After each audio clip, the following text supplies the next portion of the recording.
Hello friends, स्वागत है आप सभी का आपके यूट्यूब चैनल करंट अफेयर्स पे आया मन पर। तो आज हम डिस्कस करने वाले हैं टॉप 60 प्रश्न प्रीवियस ईयर्स के साइंस के प्रश्न। ठीक है, तो इसमें आपको आंसर वैसे दिख रहा होगा, लेकिन मैंने पीडीएफ ये गलती से बन गया है, तो मैंने सोचा चलिए आपको ये प्रश्न करा ही देते हैं, वरना ये पीडीएफ बेकार हो जाता है। ठीक है, तो आप इस सारे प्रश्न को 60 के 60 प्रश्नों को देख लें, एटलीस्ट आपको याद तो हो जाएंगे। आप एक से दो बार इस वीडियो को पूरा तरीके से देख लीजिएगा। ठीक है, चलते हैं। पहला प्रश्न क्या है? तो पहला प्रश्न है कि गोलकोंडा किला किसके दौरान बनाया गया था? तो विजयनगर साम्राज्य के द्वारा, या कुतुब शाही राजवंश के द्वारा, या सातवाहन वंश के द्वारा, या होयसल राजवंश के द्वारा। तो इसका राइट आंसर हो जाएगा ऑप्शन नंबर बी, कुतुब शाही राजवंश के द्वारा। ठीक है, तो गोलकोंडा किला किसके द्वारा बनाया गया था? तो कुतुब शाही राजवंश के द्वारा। ठीक है, चलते हैं अगले प्रश्न पर। अगला प्रश्न है कि भारतीय संविधान के अनुच्छेद 112 के तहत तैयार वार्षिक वित्त विवरण को कहा जाता है? तो क्या कहा जाता है? सार्वजनिक खाता कहा जाता है, समेकित खाता कहा जाता है, बजट कहा जाता है, या फिर राजस्व खाता कहा जाता है? तो इसका राइट आंसर हो जाएगा, यहाँ पे आंसर तो दिया गया है, तो ऑप्शन नंबर सी, बजट। ठीक है, तो इसका राइट आंसर हो जाएगा बजट। ठीक है, तो भारतीय संविधान के अनुच्छेद 112 के तहत तैयार वार्षिक वित्त विवरण को कहा जाता है बजट। ठीक है, चलते अगले प्रश्न पर। अगला प्रश्न है कि कोई भी ऑनलाइन डेमो है तो क्या है इसमें से? तो इसका आंसर हो जाएगा ऑप्शन नंबर बी, एक गैर इंटरेक्टिव प्रेजेंटेशन। ठीक है, तो कोई भी ऑनलाइन डेमो जो है वह है क्या है? एक गैर इंटरेक्टिव प्रेजेंटेशन है। ठीक है, चलते अगले प्रश्न पर। अगला प्रश्न देख लेते हैं। अगला प्रश्न है कि अंतर्राष्ट्रीय महिला दिवस हर साल किस कब मनाया जाता है? तो हर साल जो है वह 8 मार्च को अंतर्राष्ट्रीय महिला दिवस मनाया जाता है। ठीक है, चलते अगले प्रश्न पर। अगला प्रश्न है कि आइसक्रीम में एक स्टेबलाइजर के रूप में प्रयोग किया जाता है, तो इसमें से किसका प्रयोग किया जाता है? तो जिलेटिन का प्रयोग किया जाता है। ठीक है, आइसक्रीम में जो है वह जिलेटिन का प्रयोग किया जाता है। ठीक है, देख लेते हैं अगला प्रश्न। अगला प्रश्न है कि चार्ल्स विलियमसन का भागवत गीता का अंग्रेजी संस्करण पहले किस वर्ष में प्रकाशित किया गया था? तो ये किया गया था 1785 में। ठीक है, चलते अगले प्रश्न पर, देख लेते अगला प्रश्न क्या है। अगला प्रश्न है कि भारतीय अंतरिक्ष अनुसंधान के क्षेत्र में बड़ी सफलता की स्थापना के किसके साथ हुई थी? तो इसका राइट आंसर हो जाएगा ऑप्शन नंबर ए, भौतिक अनुसंधान प्रयोगशाला। ठीक है, तो भारतीय अंतरिक्ष अनुसंधान के क्षेत्र में बड़ी सफलता की भौतिक अनुसंधान प्रयोगशाला स्थापना के साथ आई थी। ठीक है, तो चलते हैं अगले प्रश्न पर, देख लेते हैं अगला प्रश्न क्या है। तो इनमें से कौन सी एक रासायनिक प्रतिक्रिया नहीं है? तो इसमें से जो गुरुत्वाकर्षण है, तो ये जो है एक रासायनिक प्रतिक्रिया नहीं है। ठीक है, देख लेते हैं अगला प्रश्न को। अगला प्रश्न है कि आईपीसी का पूरा नाम क्या होता है? तो आईपीसी का पूरा नाम जो होता है वो होता है भारतीय पैनल कोड। ठीक है, भारतीय पैनल कोड वो आईपीसी का फुल फॉर्म होता है। ठीक है, चलिए अगले प्रश्न को देख लेते हैं। अगला प्रश्न है कि लोहे की जंग होती है, क्या होता है? भौतिक प्रतिक्रिया होता है, रासायनिक होता है, या फिर परिवर्ती प्रतिक्रिया होता है, या फिर मिश्रण होता है? तो इसका राइट आंसर हो जाएगा ऑप्शन नंबर बी, रासायनिक प्रतिक्रिया। ठीक है, लोहे की जंग लगना क्या होता है? रासायनिक प्रतिक्रिया होता है, क्योंकि लोहे में जंग लग गया तो वापस से वो पहले जैसा नहीं हो सकता है। ठीक है, तो जो भी चीज़ अपनी अवस्था को चेंज कर लेता है तो वो रासायनिक प्रक्रिया के अंदर आता है। लेकिन बात की जाए अगर कोई भी चीज़ वह पुनः, जैसे बर्फ़ को हम पानी बना सकते हैं, वापस उसको बर्फ़ भी बना सकते हैं, तो ये सारा भौतिक प्रक्रिया के अंदर आएगा। लेकिन अगर कोई भी चीज़ वस्तु अपना वो चेंज कर लेता है तो वह रासायनिक प्रक्रिया के अंदर आएगा। जैसे लोहे में जंग लग गया तो वो तो चेंज हो गया, तो वो वापस से फिर वैसा नहीं हो सकता है, तो ये रासायनिक प्रक्रिया के अंतर्गत आएगा। ठीक है, चलते हैं अगले प्रश्न पर, देखते अगला प्रश्न को। अगला प्रश्न है कि प्रांतीय चुनाव साल में ब्रिटिश भारत में आयोजित किए गए थे, तो ये कब किया गया था? तो 1936 से 37 में। ठीक है, अगला प्रश्न देख लेते हैं। अगला प्रश्न है कि mobile phone touch screen panel के प्रकार में शामिल नहीं है, कौन सा? तो इसका आंसर हो जाएगा ऑप्शन नंबर सी, ध्वनि संप्रेषण। ठीक है, देख लेते हैं अगला प्रश्न। तो अगला प्रश्न है कि एक जीवाणु संबंधी रोग है, तो कौन सा है? तो इसका आंसर हो जाएगा ऑप्शन नंबर बी, उपदंश। उपदंश जो है वो एक जीवाणु संबंधी रोग नहीं है। ठीक है, अगला प्रश्न देख लेते हैं। अगला प्रश्न है कि विंडोज 10 क्या है? तो विंडोज 10 जो है वह एक ऑपरेटिंग सिस्टम है। ठीक है, विंडोज 10 क्या है? तो यह एक ऑपरेटिंग सिस्टम है। ठीक है, देख लेते हैं अगला प्रश्न। अगला प्रश्न है कि इकोकार्डियोग्राम अधिक नज़दीकी से किससे संबंधित है? तो इलेक्ट्रोकार्डियोग्राफ जो है यह सबसे नज़दीकी से डॉपलर इफेक्ट से संबंधित है। ठीक है, देख लेते हैं अगला प्रश्न। अगला प्रश्न है कि प्राचीन भारतीय कानूनी दस्तावेज मनुस्मृति किस भाषा में लिखा गया है? तो ये लिखा गया है संस्कृत भाषा में। ठीक है, यानी संस्कृत भाषा में जो है वह प्राचीन भारतीय कानूनी दस्तावेज मनुस्मृति संस्कृत भाषा में लिखा गया। ठीक है, देख लेते हैं अगला प्रश्न। अगला प्रश्न है कि एक स्टैंडर्ड पर्सनल कंप्यूटर में स्टार्ट मेन्यू क्या है?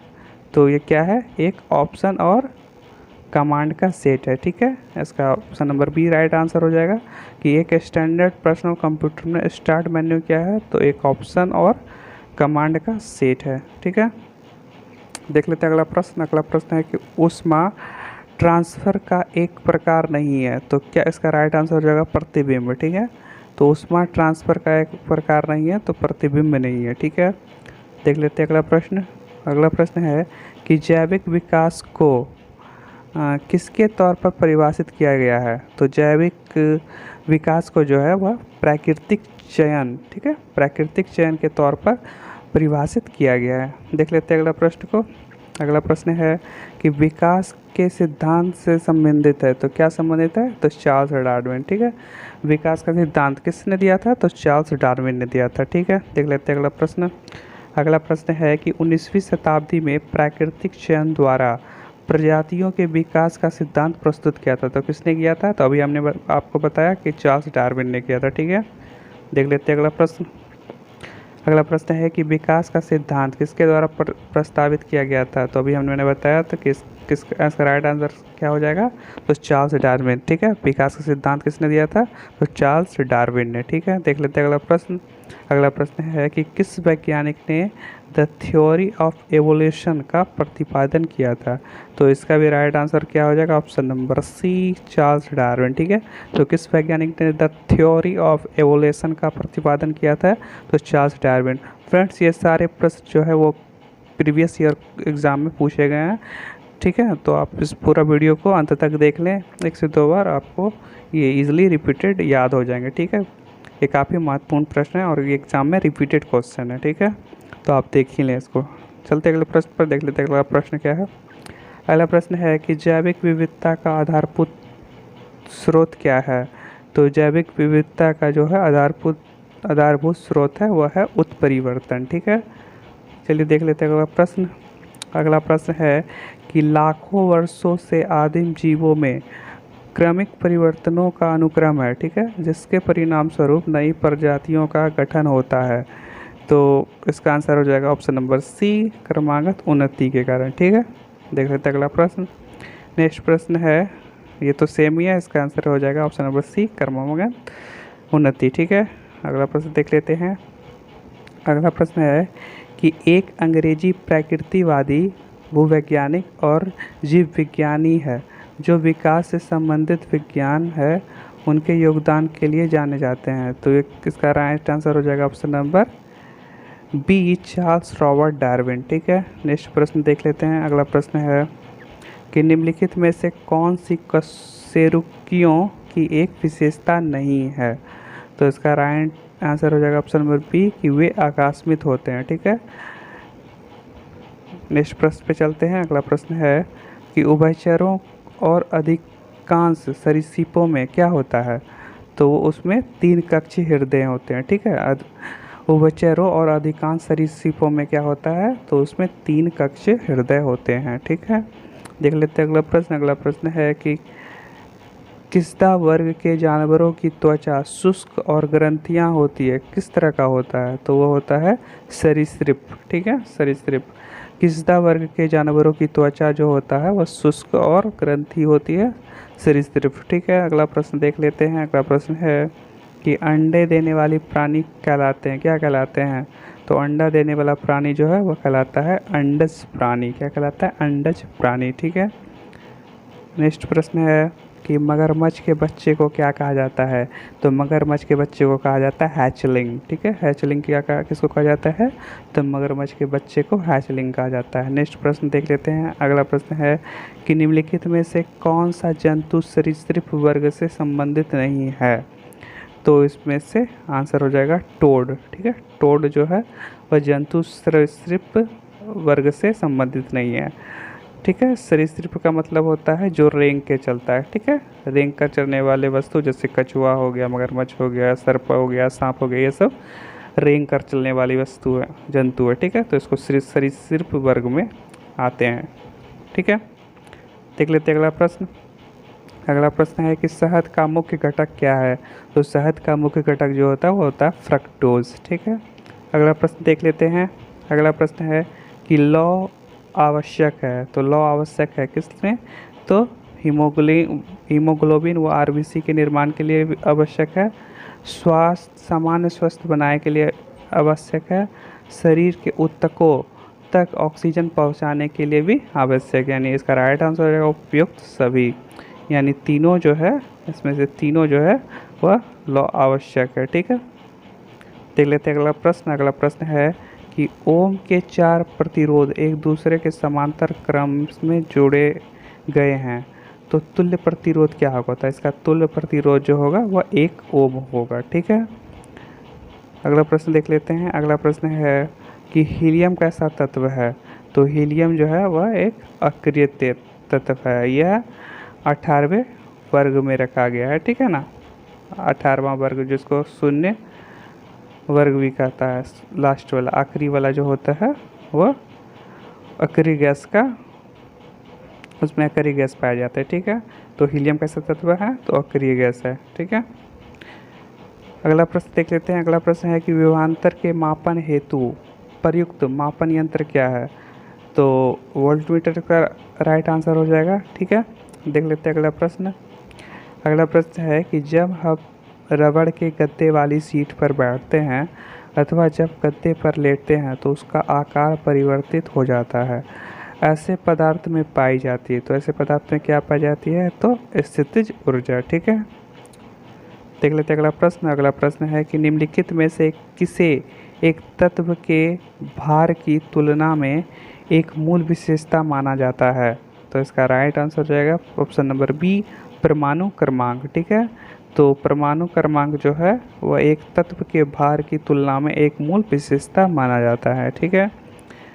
चलिए देख लेते हैं नेक्स्ट प्रश्न। अगला प्रश्न है कि 40 पोटेशियम की परमाणु संख्या 19 है और इसकी द्रव्यमान संख्या 39 है, तो इसके परमाणु में न्यूट्रॉनों की संख्या क्या होगी? तो इसका राइट आंसर हो जाएगा ऑप्शन नंबर बी, 20। ठीक है।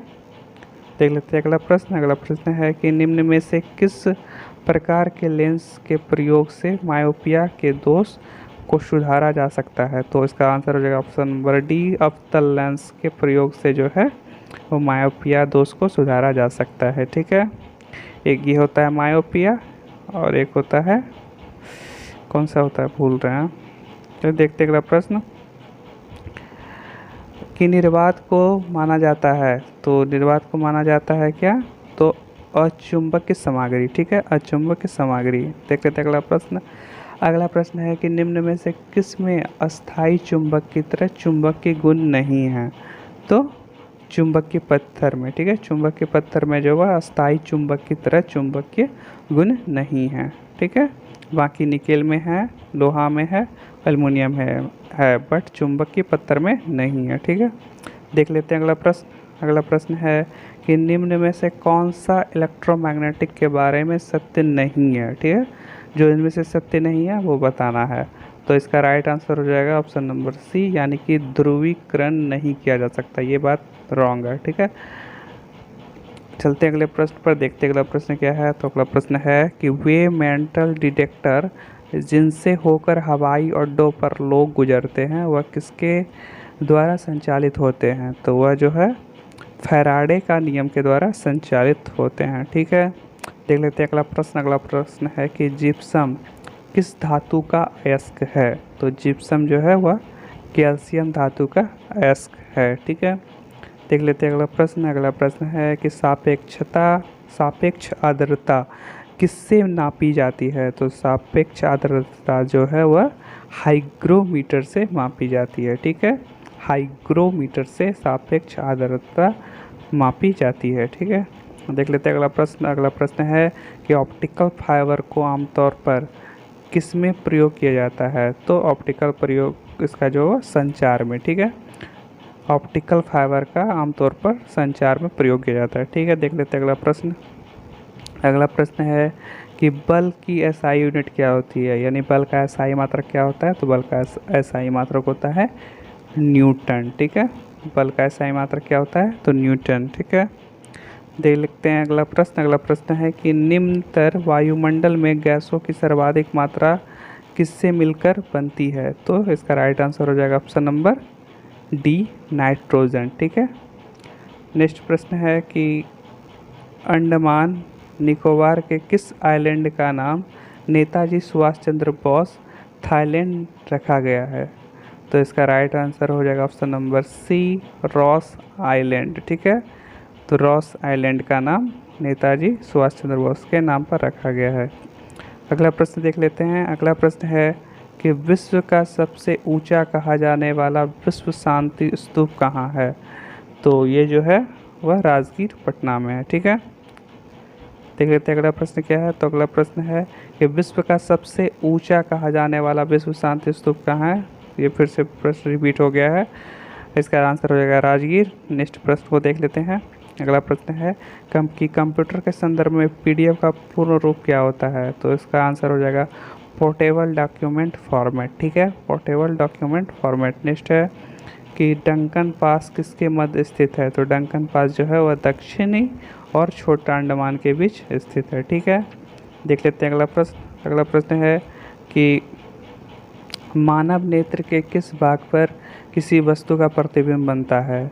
तो इसका राइट आंसर जो होगा रेटिना या दृष्टिपटल। ठीक है, तो मानव नेत्र का जो है रेटिना और या दृष्टिपटल भाग पर प्रतिबिंब बनता है। ठीक है, अगला प्रश्न देख लेते हैं। अगला प्रश्न है कि डायनामाइट बनाने के में किस द्रव्य का प्रयोग किया जाता है?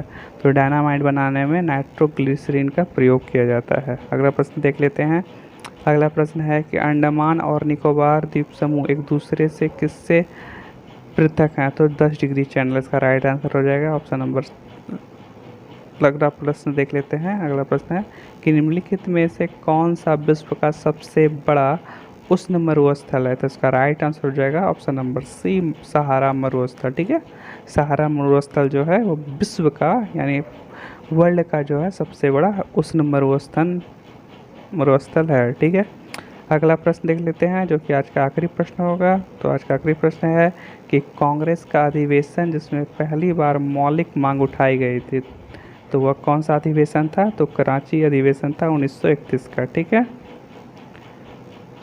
तो आज का प्रश्न है जिसका आंसर आपको कमेंट बॉक्स में कमेंट करना है। तो आज का प्रश्न है कि पोंगल किस राज्य का चर्चित पर्व है? तमिलनाडु, कर्नाटक, केरल या फिर आंध्र प्रदेश? इसका जो भी राइट आंसर होगा आपको कमेंट बॉक्स में कमेंट कर देना है। ठीक है, आपको अगर आंसर आता है तो देन, वरना आप बोलिएगा तो मैं कमेंट बॉक्स में कमेंट पिन कर दूंगा। ठीक है, तो आज के लिए बस इतना ही। तो ये सारे इम्पोर्टेंट प्रश्न थे, तो आज मेरे के लिए बस इतना ही। मिलते हैं नेक्स्ट वीडियो में किसी नेक्स्ट टॉपिक के साथ। तो थैंक यू सो मच। जय हिंद, जय भारत।